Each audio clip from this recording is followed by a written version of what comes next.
Nous allons voir dans cette vidéo formation comment insérer une équation dans votre document Word 2010. Donc tout d'abord, pour insérer une équation, vous vous rendez en haut, donc dans le ruban Office 2010 et je clique ici sur Insertion donc pour accéder à l'onglet Insertion. Je vais maintenant me rendre tout à droite de cet onglet, donc vous voyez ici sur la partie Équation.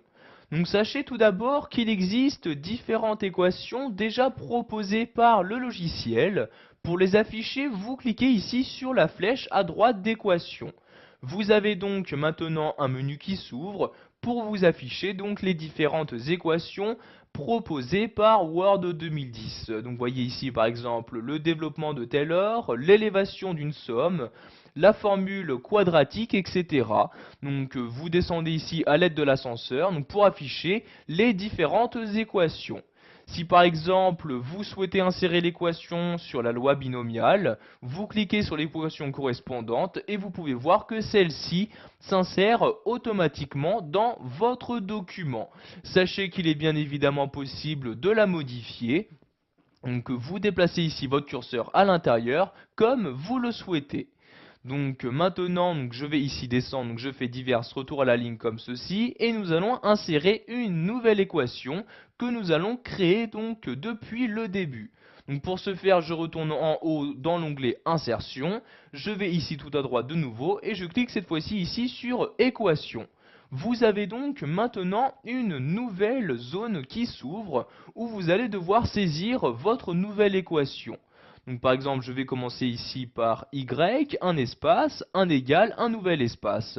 Nous allons par exemple ici maintenant insérer une fraction. Donc je me rends ici en haut dans la partie fraction. Donc vous voyez, je clique sur fraction comme ceci. Vous choisissez donc le type de fraction que vous souhaitez utiliser.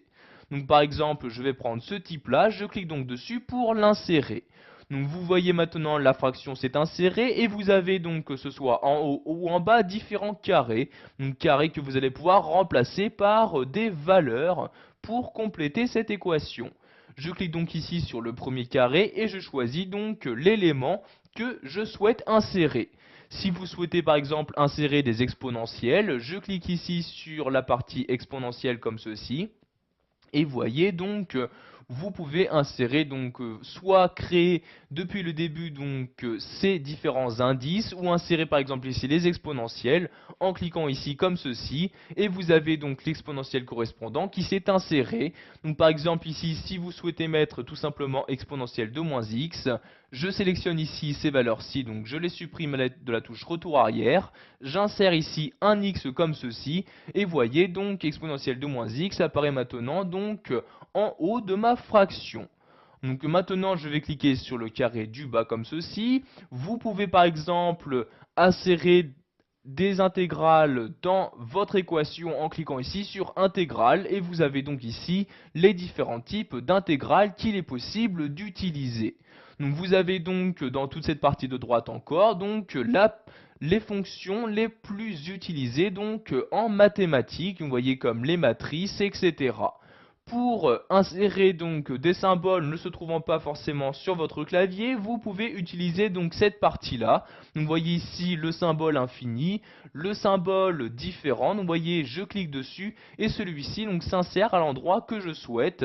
Donc je le supprime ici à l'aide de la touche retour arrière de mon clavier. Donc ici par exemple, je vais mettre donc y égale exponentielle de moins x divisé par 4 comme ceci. Je clique en dehors de mon équation et voyez donc j'ai pu insérer l'équation. Pour la déplacer, vous cliquez tout d'abord dessus, vous cliquez ensuite sur cette partie-là, donc je clique et tout en maintenant le clic de ma souris, je la déplace. Donc par exemple ici, je lâche le clic de ma souris et vous pouvez voir que l'équation s'est bien déplacée dans mon document. Voilà, vous savez maintenant comment insérer une équation sous Word 2010. Vous avez donc appris à en créer une depuis le début et donc à utiliser les différentes fonctionnalités qui vous sont proposées.